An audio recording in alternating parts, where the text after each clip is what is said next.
We have covered the swoon, myth, and hallucination theory. This brings us to the last of the alternative theories and the only theory which actually dates to the time of Christ. The conspiracy theory. According to the conspiracy theory, the disciples and authors of the Bible lied and deceived the public into believing Christ rose from the dead, even going so far as to steal the body of Christ, giving the illusion of a resurrection. No one can disagree that the disciples were human and susceptible to the motivations for lying. However, every lie has a motivation. Whatever the disciples' motivation was to lie, it must have been persuasive enough to convince more than a dozen men to stand up to the Roman and Jewish authorities, even though the conspirators would have understood that the possibility of death or imprisonment was almost a certainty. In fact, the disciples were all subjected to punishment including torture, imprisonment, crucifixion, and death. None of the disciples ever recanted their proclamation, even though doing so would have saved their lives.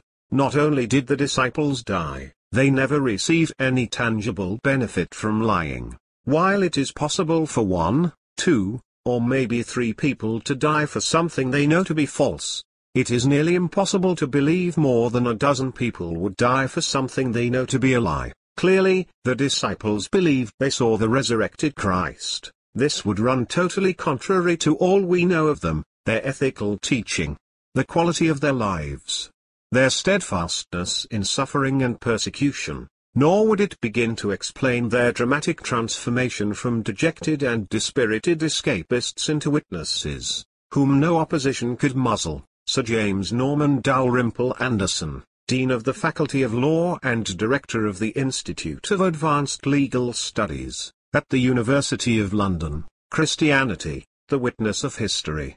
Can we prove the resurrection? After thousands of years, with the effort of hundreds of thousands of critics, these proposed alternatives to the resurrection claim are considered the most credible. Unfortunately, each is more difficult to believe than the last, and all leave more questions than answers.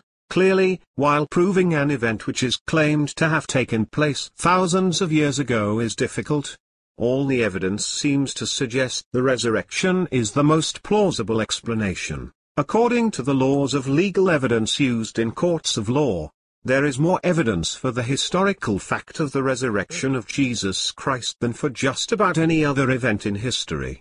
Dr. Simon Greenleaf, Harvard University professor of law. The testimony of the evangelists examined by the rules of evidence administered in courts of justice.